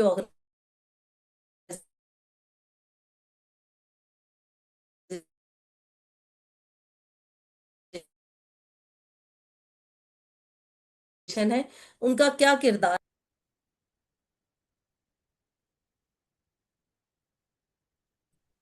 Thank you very much, Aksa, for introducing me.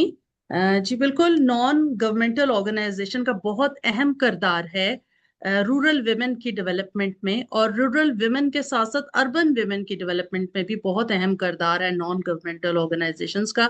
सो अगर हम डिफरेंट एरियाज देखें, सबसे पहले एजुकेशन एंड लिटरेसी को देखें, तो इसमें एनजीओज ने बहुत अहम किरदार अदा किया है। और आजकल जिस पे ज्यादा काम हो रहा है, and I appreciate that, that is non formal education, यानी कि जो बच्चे आउट ऑफ स्कूल हैं उनको भी पढ़ाया जा रहा है। सो इसमें एनजीओज, बहुत ज्यादा एनजीओज इसमें अपना किरदार अदा कर रही हैं। इसी तरह से skill development and vocational trainings की हम बात करें तो उसमें भी मुख्तलिफ एनजीओज काम कर रही हैं। अगर हम बात करें हेल्थ एंड अवेयरनेस प्रोग्राम्स में तो एनजीओज ने बहुत ज्यादा काम किया है। Free and fair election network एक एनजीओ है, ऑर्गेनाइजेशन है बेस्ड इन रावलपिंडी लेकिन एंड इस्लामाबाद, लेकिन काम वो पूरे पाकिस्तान में करते हैं इलेक्शन ऑब्जर्वेशन पे। मैं भी उसका हिस्सा रही हूँ और वहां पे हमने बहुत काम किया इस हवाले से। इसी तरह से एडवोकेसी फॉर विमेन राइट्स, इस एरिया में भी एनजीओज का बहुत ज्यादा किरदार है। आज अगर खवातीन पार्लियामेंट में ऑल्दो बहुत कम नंबर नजर आता है, ये एनजीओज की ही बदौलत है, क्योंकि रूरल एरियाज में जाके खवातीन को वो कॉन्फिडेंस देना, उनको तैयार करना कि बात कैसे करनी है, आपने पब्लिक स्पीकिंग कैसे करनी है, तो ये एनजीओज वहां पहुंचती हैं। और मैंने ये देखा है कि वो 1-to-1 मेंटोरशिप भी करती हैं। और अगर मैं अपनी डेवलपमेंट की बात कहूँ तो मुझे याद है कि मैं इसी तरह से यूएन के अवेयरनेस सेशंस अटेंड करती थी when I was a youth, when I was 18 and 19 years old. तो इस तरह से अवेयरनेस आई कि किस तरह से डेवलपमेंट का काम होता है, किस तरह से हम एम्पावर हो सकते हैं, किस तरह से बातचीत होती है।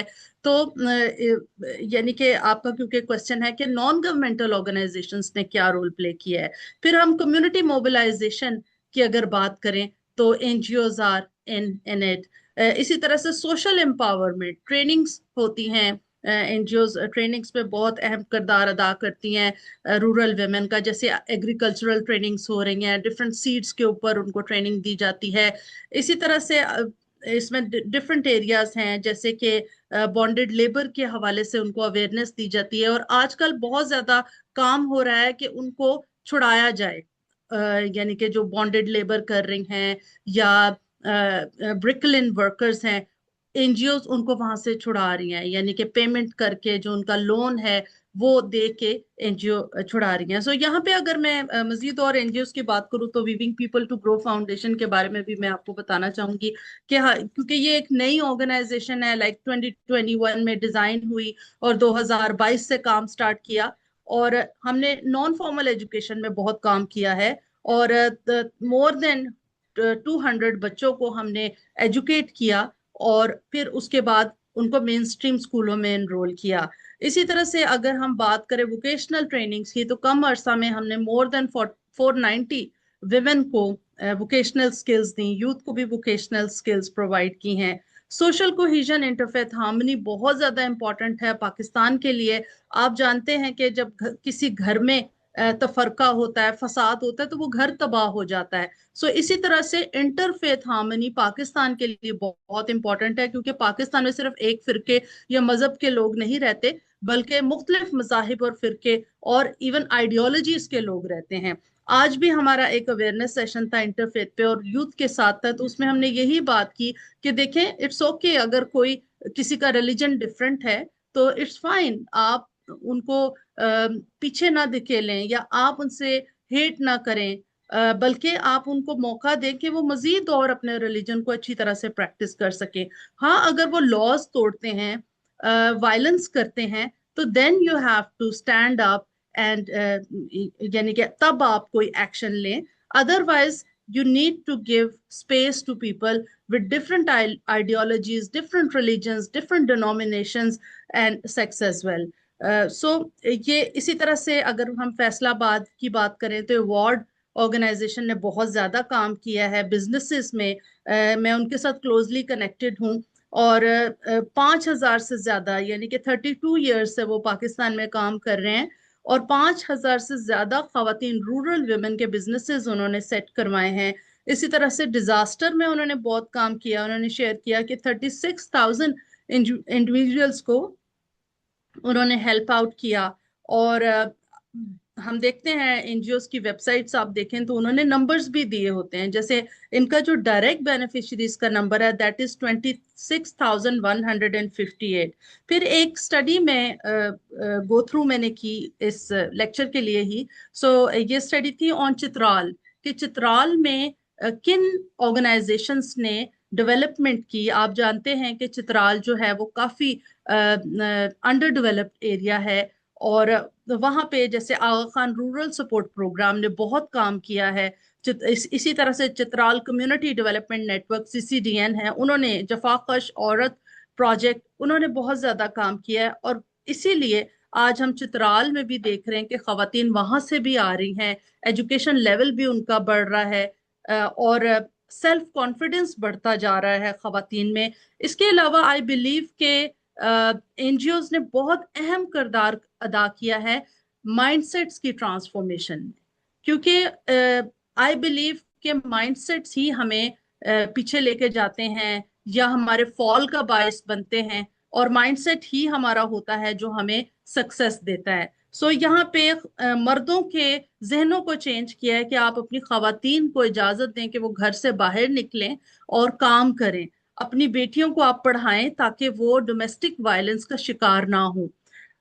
इसी तरह से अगर हम इनकम जनरेशन की बात करें तो डिफरेंट ऑर्गेनाइजेशंस ने बहुत ज्यादा काम किया है और खवातीन को बावर करवाया है, खवातीन को एहसास दिलाया है कि जब तक वो इकोनॉमिकली स्ट्रेंथन नहीं होंगी, डिसीजन मेकिंग में उनका रोल नहीं होगा।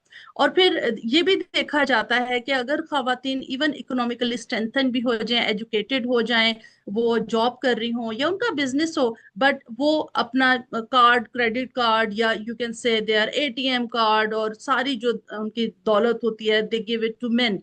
आई एम नॉट सेइंग कि आप जो है आइसोलेशन में जिए, लेकिन you must hold something in your hand ताकि लोग आपकी रिस्पेक्ट करें। ये चीज भी एनजीओज जाके खवातीन को बताती हैं। मुझे याद है in 2014 I was working with strengthening participatory organization, और हम एक रिसर्च कर रहे थे बिस्क के प्रोग्राम में, बेनजीर इनकम सपोर्ट प्रोग्राम पर हमने रिसर्च की कि खवातीन को जब अमाउंट दी जाती है, मनी दिए जाते हैं कि वो अपनी जरूरियात को पूरा करें, तो ऐसा होता है क्योंकि वो कार्ड के जरिए से होता है, तो खवातीन जो रूरल एरियाज में रहती हैं उनको वो कार्ड चलाना नहीं आता, मर जाते हैं और फिर बाद में उनको पैसे नहीं मिलते। ये अवेयरनेस हमने जाके खवातीन में क्रिएट की कि आप इसको सीखें, it's not difficult, you have to learn it and you have to keep the money with yourself. और आप आदत डालें अपने घर वालों को कि I am going to spend it, या किस तरह से, यानी कि आप खुद से उन पैसों को घर पे इन्वेस्ट करें, बच्चों पे इन्वेस्ट करें, लेकिन you will be involve in the decision making processes जब आप खुद से इकोनॉमिकली, फाइनेंशियली स्ट्रेंथन्ड होंगे, और इसी तरह से अपनी हेल्थ को भी स्ट्रेंथन रखें। तभी आपको एक्सेप्ट किया जाएगा। Thank you so much once again for giving me an opportunity to share about NGOs के क्या रोल है NGOs का। और पाकिस्तान में NGOs के लिए काफी डिफिकल्टीज हैं, like we have to register to 2 to 3 places, like charity commission से भी, फिर जो सोसाइटीज एक्ट है, और फिर हर साल की रिन्यूअल। आई थिंक ये बहुत हमें पीछे किया जा रहा है और हमारे काम को रिस्ट्रिक्ट किया जा रहा है। एंड आई वुड से कि एनजीओस को अलाउ करना चाहिए, बिकॉज एनजीओस लोगों तक पहुंच के काम करती हैं, लाइक अपनी सीट पे हर वक्त नहीं बैठी रहती हैं, या वो ऐसे ऑफिस नहीं है कि रिस्ट्रिक्टेड रहते हैं, बट वो फील्ड में जाते हैं, लोगों के साथ मिलके काम करते हैं। एनजीओस के लिए आई बिलीव कि आसानियां होनी चाहिए ताकि वो बेहतर तौर से काम करें और पाकिस्तान की डेवलपमेंट में अपना रोल प्ले करें। एक और चीज मैं ऐड करना चाहूंगी कि एनजीओस काम कर रही हैं, लाइक माइक्रो फाइनेंस के प्रोजेक्ट्स पे आजकल काम शुरू हुआ है, और स्टार्ट में मैंने शेयर किया था कि 2 एरियाज हैं जिस पे हमें काम करने की बहुत ज्यादा जरूरत है, क्योंकि उस पे गैप क्लोज नहीं हुआ। एजुकेशन में फिर भी gap like 61% according to that report, world economic forum की रिपोर्ट के मुताबिक 61% गैप क्लोज हो चुका है, लेकिन बाकी रहता है, उस पर काम करने की जरूरत है। इसी तरह से हमने बात की थी के हेल्थ में हम बेहतर हैं, वो इस तरह से बेहतर है कि हॉस्पिटल्स में तो मर्द और औरत दोनों जाते हैं और सेम फैसिलिटीज दोनों को मिलती हैं। लेकिन फिर बात आती है इकोनॉमिक डेवलपमेंट की, तो इसमें हम काम कर रहे हैं, एनजीओज आर वर्किंग, लेकिन उसमें ये होता है वोकेशनल ट्रेनिंग देके उसके बाद वो स्टक हो जाती हैं अपने घरों में।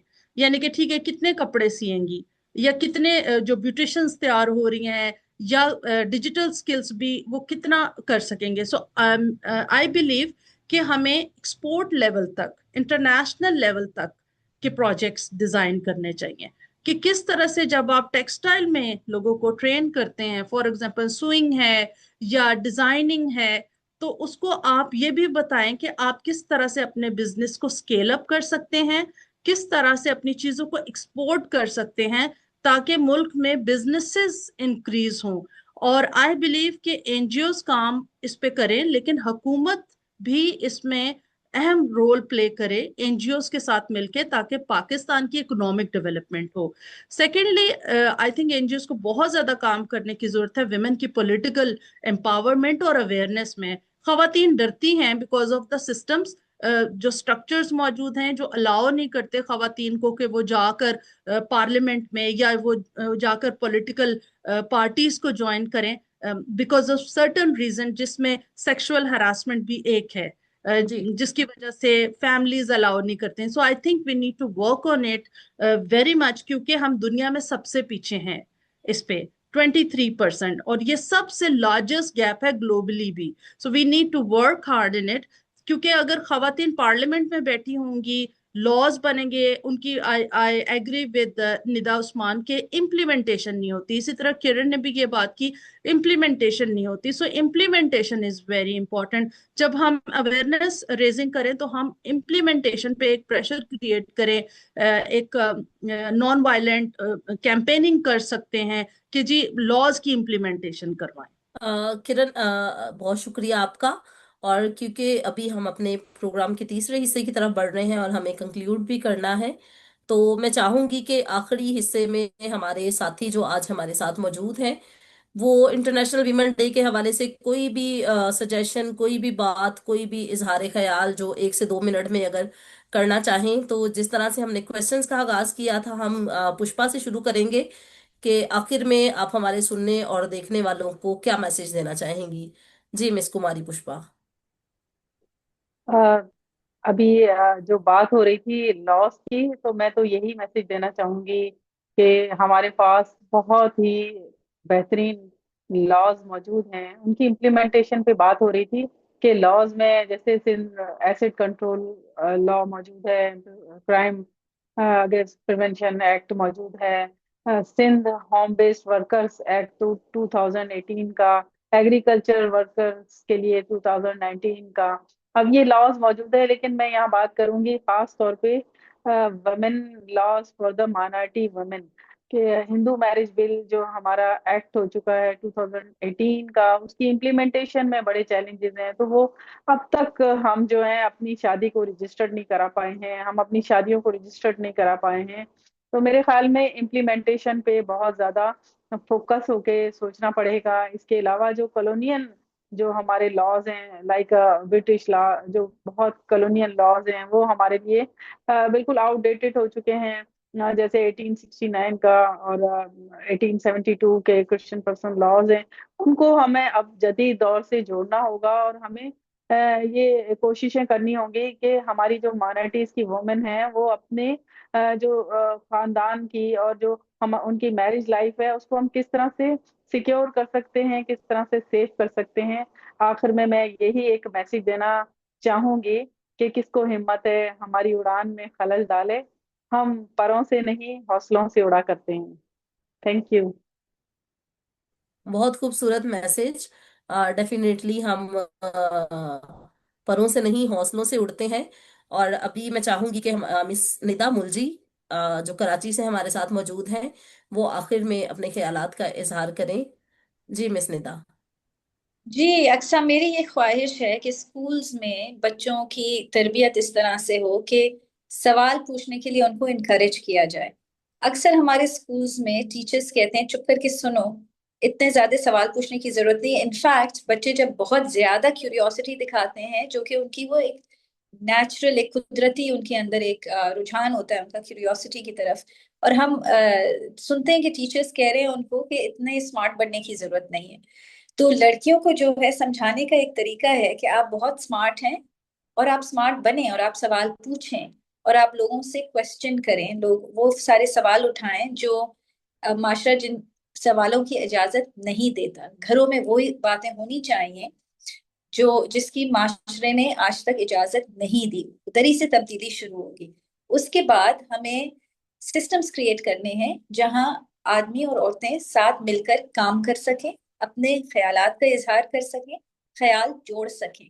हमारे सोसाइटी में हो या रहा है, स्पेशली पिछले 50 साल से, कि हमारी सेग्रीगेशन बढ़ रही है। और जितनी सेग्रीगेशन बढ़ रही है, जितना फासला हो रहा है औरतों और आदमियों के बीच में, उतना ज्यादा मुश्किल होगा औरतों के लिए आदमियों के साथ काम करने। क्योंकि वो जो रूल्स ऑफ सोशल एंगेजमेंट है, वो फिर हमें इस्टेब्लिश हम नहीं कर पाते अगर मौका नहीं मिले उनको एक दूसरे के साथ काम करने। उसके अलावा हमें करना ये है कि हमें अपने लॉज जो हैं, इम्प्लीमेंटेशन की आप लोगों ने बात की, बिल्कुल सही बात की, मगर किसने लॉज बनाए? आदमियों ने लॉज बनाए। तो जो लॉज हैं जो औरतों के फायदे के लिए हैं, वो लॉज औरतें बनाएं। इस चीज का ख्याल रखना हमें बहुत जरूरी है अगले 10-15 साल में। Thank you very much. बहुत शुक्रिया मैम। और अभी मैं चाहूंगी कि मिस निदा उस्मान हमारे साथ जाते जाते अपने ख्यालात का इजहार करें। जी मिस निदा उस्मान। जी थैंक यू सो मच। मैं अगेन निदा की बात से एग्री करूंगी, उसी को आगे लेके चलूंगी कि हमें एक तो जेंडर ऑडिट बहुत सीरियसली करने की ज़रूरत है। तमाम जो हमारे एडमिनिस्ट्रेटिव प्रोसीजर्स हैं, प्रोसेसेस हैं, लॉज हैं, और कॉन्स्टिट्यूशन इटसेल्फ का भी एक जेंडर ऑडिट करने की ज़रूरत है। क्योंकि कई वो जैसे इन्होंने बात की कि आदमियों के बनाए हुए कवानीन हैं, तो उसके अंदर औरतें ऑटोमेटिकली उनकी लिव्ड रियलिटीज़ पीछे रह जाती हैं। सो एक तो obviously this needs to happen, but also I I agree with Nida again.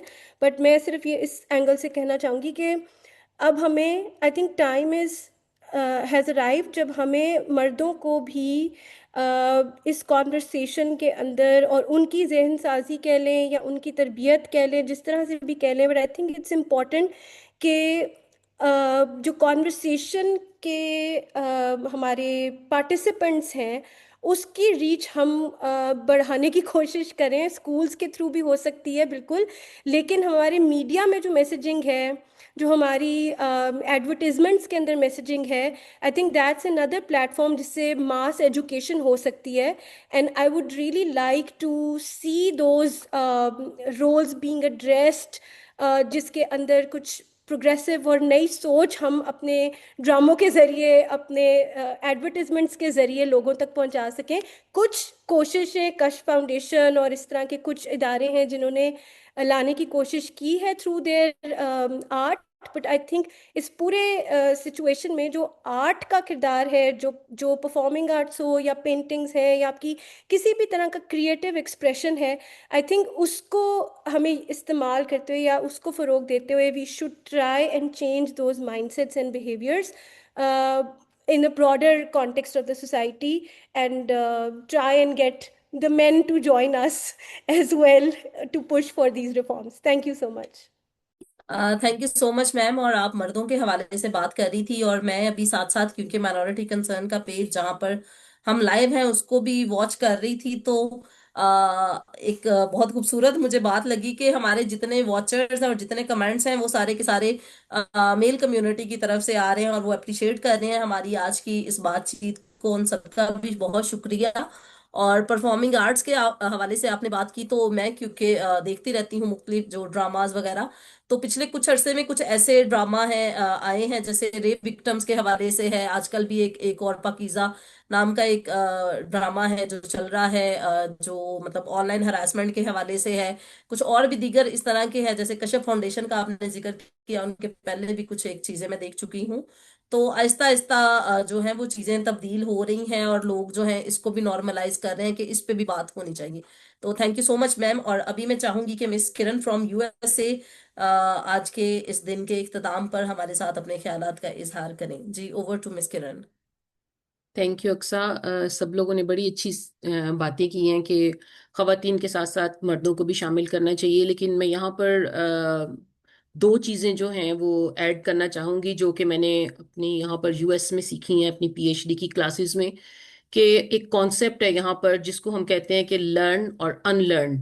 कि कुछ चीज़ें ऐसी हैं जो हर रोज़ हमें सीखनी होती हैं और कुछ चीज़ें ऐसी होती हैं जो हमें छोड़नी होती हैं। तो मेरा ख्याल है कि हमने काफ़ी सारी बातें की हैं कि हमें क्या करना चाहिए, तो मुझे लगता है कि हमें कुछ ऐड करना चाहिए कि हमें क्या नहीं करना चाहिए। तो जैसे हम समझते हैं कि औरतों को हकूक देने चाहिए, इक्वल राइट्स देने चाहिए, डिग्निटी देनी चाहिए, रिस्पेक्ट देनी है, हमने उनको जॉब में हिस्सा देना है, लॉज को प्रमोट करना है। लेकिन यहाँ पर मैं ये कहना चाहूँगी कि हमें कुछ चीज़ें ऐसी हैं जिनको अनलर्न करना है और छोड़ना है। और उनमें सबसे ज़्यादा अहम जो मुझे लगता है दो चार चीज़ें हैं जो मुझे सारी कॉन्वर्सेशन में से मैंने पिक की हैं। कि सबसे पहले तो हमें ये कॉन्सेप्ट जो है इसको ख़त्म करने की ज़रूरत है कि औरतें कमज़ोर हैं और मर्द जो हैं वो सब कुछ कर सकते हैं। मुझे लगता है कि औरतें भी मर्दों की शाना बशाना जो है वो तरक्की में हिस्सा ले सकती हैं, काम कर सकती हैं, सब काम कर सकती हैं। कोई ऐसा काम नहीं है जो कि फिक्स हो कि ये मर्द कर सकते हैं और औरतें नहीं कर सकती हैं। दूसरा मुझे जो चीज़ ज़्यादा अहम लग रही है वो ये कि हमारे यहाँ कॉन्सेप्ट ये है कि औरतों को सिर्फ घर में रहना चाहिए, बाहर नहीं निकलना चाहिए, मर्दों का काम है बाहर। तो हमें इस बात को अनलर्न करना चाहिए कि औरतें भी बाहर निकलें और काम करें। और कुछ ऐसे स्टीरियोटाइप्स हार्मफुल स्टीरियोटाइप्स हैं हमारे, हम उनको खत्म करके जो कि लिमिट करते हैं औरतों को कि अच्छा ये औरतें जो हैं बाहर नहीं जाएंगी, ये नहीं करेंगी, वो नहीं करेंगी, लाइक इस तरह लिमिट करते हैं, उनको अनलर्न करने की जरूरत है। कुछ ऐसे डिस्क्रिमिनेशंस हैं जो हर जगह पर मौजूद हैं, हमारे घर में मौजूद हैं, हमारे मुआशरे में मौजूद हैं, हमारे वर्क प्लेस पे मौजूद हैं। उन डिस्क्रिमिनेशंस को जो है वो हमें छोड़ना है या अनलर्न करना है। और सबसे पहले और सबसे आखिर में लाइक मुझे जो दो दो चीज़ें ज़्यादा अहम लग रही हैं कि हमारा कल्चर जो हमें बताता है, ज़रूरी नहीं है कि हर चीज़ कल्चर में मौजूद जो है वो पॉजिटिव है। बहुत सारी चीजें हम अपने कल्चर से सीखते हैं जिसमें घर में हमारे पेरेंट्स जो हैं या मुआशरे में या बाहर जाकर हमें ये बताया जाता है कि औरतें जो हैं वो कमतर हैं, कमजोर हैं, कम हैं, उनकी अकल कम है, या उनके साथ जो है ना वो उनको पीछे रखना है। तो हमें ये सिखाना है अपने बच्चों को, नई नस्ल को, कि औरतें जो हैं वो लड़के और लड़की में कोई डिफरेंस नहीं है। और उन सारी रवायात को जो है वो हमें ख़त्म करने की ज़रूरत है। जैसे भी किरण भी बात कर रही थी, निदा ने बात की, और पुष्पा ने बात की कि कैसे औरतों को हम जो है वो आगे तरक्की दे सकते हैं एजुकेशन में या चीज़ों में। लेकिन मुझे लगता है कि घर से तरबियत करनी ज़रूरी है। स्कूल को भी ज़रूरी है तरबियत करना, लेकिन सबसे पहली दरसगाह हमारा घर होता है जहाँ से हम सीखते हैं कि डिस्क्रिमिनेशन जो है वो कहाँ ख़त्म की जाए। तो जो कल्चरल डिस्क्रिमिनेशंस हैं उनको कम किया जाए। और सबसे आखिर में मैं बात करूंगी कि उन कल्चरल एटीट्यूड्स को जो है वो रोका जाए जिसकी वजह से औरतों की सक्सेस में, आगे बढ़ने में और तरक्की में जो है ये कल्चर जो है रुकावट बनता है। Thank you. बहुत शुक्रिया मिस किरण। और अभी मैं चाहूंगी कि रावलपिंडी से मिस किरण पीटर जो हमारे साथ मौजूद हैं वो आज के इस दिन के एंड पे हमसे क्या बात शेयर करना चाहेंगी। तो over to miss Kiran Peter. Thank you very much miss Aqsa ji. आखिर में मैं यही कहना चाहूंगी कि खवातीन को खुद से पुश करना है। They have to hatch the egg, क्योंकि ये ऐसे है खवातीन पाकिस्तान में इस तरह से हैं कि जैसे अभी वो पैदा नहीं हुई। In the field of development and empowerment बहुत कम नंबर खवातीन का है जो काम कर रही हैं या जो लीडरशिप पोजीशंस में हैं। सो आई थिंक खवातीन को खुद से कोशिश करनी है। उनकी हालत नहीं बदल सकती जब तक कि वो खुद से मेहनत ना करें, खुद से हार्ड वर्क ना करें। और कोई भी चीज या सक्सेस अचीव नहीं होती हार्ड वर्क, परसुवेरेंस एंड कंसिस्टेंसी के बगैर।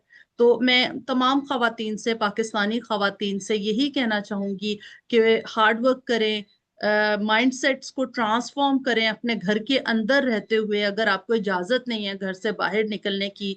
और घर के अंदर भी रहकर आप चेंज ला सकती हैं ऑनलाइन प्लेटफॉर्म्स के जरिए से। लेकिन ये नहीं होना चाहिए कि आपको रिस्ट्रिक्ट किया जाए कि आप बाहर जाके काम नहीं कर सकती हैं। If you want to stay indoors, घर में रहना चाहती हैं, लेकिन अपने डेवलपमेंट को आपने नहीं रोकना। Thank you very much. बहुत शुक्रिया मिस किरण आपका, और इसके साथ साथ तमाम खवातीन का जिन्होंने हमें ज्वाइन किया। आफ्ताब साहब को अब मैं इनवाइट करना चाहूंगी कि वो फॉर्मली इस प्रोग्राम को कंक्लूड करें। जी, over to Aftab sahab. Thank you thank you very Aqsa. Much अक्सर। मैं शुक्रगुजार हूँ अपने तमाम आज के स्पीकर्स का, जिन्होंने दोनों किस्म की गुफ्तगू जो है वो हमारे साथ शेयर की है। उन्होंने मसाइल का जिक्र भी किया और जो सिल्वर लाइनिंग्स हैं उसके बारे में भी बात की, और कुछ उम्मीद की किरण भी हमें दिखाई। लेकिन फिर भी कुछ सवाल जरूर पैदा होते हैं। मैं दो चीजों का जिक्र जरूर करना चाहता हूं आज के प्रोग्राम के आखिर में। एक तो ये कि पाकिस्तानी रियासत जो है उस पर वैसे तो हर रियासत पर अपने शहरियों को बराबर के हकूक देना उसकी जिम्मेदारी होती है, लेकिन कुछ और भी अखलाकी जिम्मेदारी होती है। जैसे दुनिया में जितने भी इंटरनेशनल ह्यूमन राइट्स ट्रीटीज हैं, कोई पाकिस्तान ने उनमें से कोई 7 मेजर ट्रीटीज को साइन किया हुआ है, और उसमें एक जो मेजर ट्रीटी है वो है सीडा। उसका जो पहला आर्टिकल है, और ये ट्रीटी जो है ये है ही विमेन की डिस्क्रिमिनेशन को खत्म करने के हवाले से है। और उसका जो पहला आर्टिकल ही है वो 3 चीजों का जिक्र करता है। एक तो ये बताता है कि डिस्क्रिमिनेशन नहीं होनी चाहिए औरतों के साथ, इक्वालिटी और जो राइट्स हैं उनके फंडामेंटल राइट्स वो दिए जाएं। और किन फील्ड्स में, वो बताता है कि political, economic, social, cultural, civic और एनी अदर फील्ड। तो पाकिस्तान की रियासत को ये सोचना है कि क्या पाकिस्तान की रियासत जो सीडा का 79 का जो कन्वेंशन था उस पर अमल दरामद हुआ। गो के पाकिस्तान के कॉन्स्टिट्यूशन में आर्टिकल 25, 26, 27 का जिक्र है, लेकिन क्या हम ये जो डिस्क्रिमिनेशन है औरतों के खिलाफ, इसको खत्म करने में कामयाब हुए या नहीं। मैं एक तकाबली जायजा पेश करना चाहता हूं दो ममालिक का। मैं यूरोप के साथ या किसी अमीर मुल्क के साथ या जो उनको इन्वर्टेड कॉमर्स में तरक्की याफ्ता कहते हैं वो नहीं, बल्कि एक छोटा मुल्क है सेंट्रल अमेरिका में, गयाना। पाकिस्तान 1947 में आजाद हुआ, वो 1966 में आजाद हुआ। वो भी ब्रिटिश से आजाद हुआ, हम भी ब्रिटिश से आजाद हुए। और वहां पे जो मुसलमान हैं उनकी तादाद तकरीबन कोई 7% है, हिंदुओं की तादाद कोई 11 से 14% के दरमियान है, और जो क्रिश्चियंस हैं वो ऑब्वियसली अक्सरियत में हैं। लेकिन वहां का जो प्रेसिडेंट है वो एक मुसलमान है, वहां का जो प्राइम मिनिस्टर है वो क्रिश्चियन है, जो वाइस प्रेसिडेंट है वो हिंदू है, और जो उसके स्पीकर है वो एक मुसलमान है, और जो उसकी चीफ जस्टिस है वो एक खातून है। और वहां पे जो उसकी पर कैपिटा इनकम है वो $94,000 है। और अगर हम पाकिस्तान की तरफ आ जाएं तो पाकिस्तान की पर कैपिटा इनकम, ये तो आपको पता ही है कि प्रेसिडेंट, प्राइम मिनिस्टर और चीफ जस्टिस कौन है उसकी मुझे बताने की जरूरत नहीं है। लेकिन पाकिस्तान में भी जाहिर है कि मुख्तलिफ मज़ाहब के लोग रहते हैं। एक तरफ वो मुल्क, छोटा सा मुल्क, उसकी पर कैपिटा इनकम $94,000 है, और पाकिस्तान की जो पर कैपिटा इनकम है वो 1,700 के करीब। आप जरा अंदाजा लगा लें इस तफरीक का। जब आप लोगों को इकट्ठा रहने देते हैं, एक दूसरे का एहतराम करना सिखाते हैं, सबको बराबर के मौके मिलते हैं, तो मुल्क तरक्की करता है। और जो अहम बात वो ये कि वर्ल्ड इकोनॉमिक फोरम की रिपोर्ट के मुताबिक जो ग्लोबल जेंडर गैप इंडेक्स है उसके मुताबिक पाकिस्तान का जो नंबर है वो 148वां है, और गयाना का नंबर 31 है। और इससे आप अंदाजा लगा सकते हैं कि अगर आप लोगों को बराबर के हकूक देंगे, उनका एहतराम करेंगे, तो सिर्फ वो जेंडर के हवाले से जो है तकसीम खत्म नहीं होगी, बल्कि मुल्क भी तरक्की करेगा। मुझे शुक्रिया अदा करना है आज अपने तमाम नाजरीन का जो आखिर तक हमारे साथ जुड़े रहे। आज हमारे जो था हमारा माइनॉरिटी कंसर्न का फेसबुक पेज, उस पर ट्रैफिक काफ़ी ज़्यादा मौजूद रही और मुझे खुशी है कि तमाम लोगों ने आपके जो ख्यालात थे उनसे बहुत कुछ सीखा है। मुझे ज़ाती तौर पे बहुत कुछ सीखने का मौका मिला है, उन्होंने बहुत पसंद किया है। मुझे नाज़रीन का शुक्रिया अदा करना है कि वो आखिर तक हमारे साथ जुड़े रहे। मुझे शुक्रिया अदा करना है अपने तमाम मुकर्रीन का। अमेरिका से हमारी साथी ने हमें ज्वाइन किया, किरण साहिबा ने, और फिर किरण पीटर ने ज्वाइन किया, निदा मुलजी ने ज्वाइन किया हमें, निदा उस्मानी साहिबा ने, और पुष्पा कुमारी साहिबा ने। आप सबका बहुत बहुत शुक्रिया, हमें इतनी खूबसूरत गुफ्तगू जो है उससे महजूज होने का आपने मौका दिया है। मुझे आखिर में शुक्रिया अदा करना है अपनी साथी अक्सा कमल साहिबा का, जिन्होंने प्रोग्राम को इंतहाई खूबसूरती से चलाया। अगर प्रोग्राम आपको पसंद आया तो उसका तमाम तर सेहरा अक्सा के साथ। अगर कहीं कोई कोताही रही हो, कोई खामी रही हो, तो उसकी तमाम तर जिम्मेदारी मुझ पर आयद होती है। आखिर में मैं जाते जाते कहना चाहता हूँ, अपने इर्द गिर्द रहने वाले तमाम इंसानों का ख्याल रखिए। शायद आपका एक छोटा सा अमल बहुत से इंसानों की जिंदगी में रोशनी भर दे। खुदावंद आप सबका हामी नासर। खुदा हाफिज। थैंक यू आफ्ताब नकल साहब।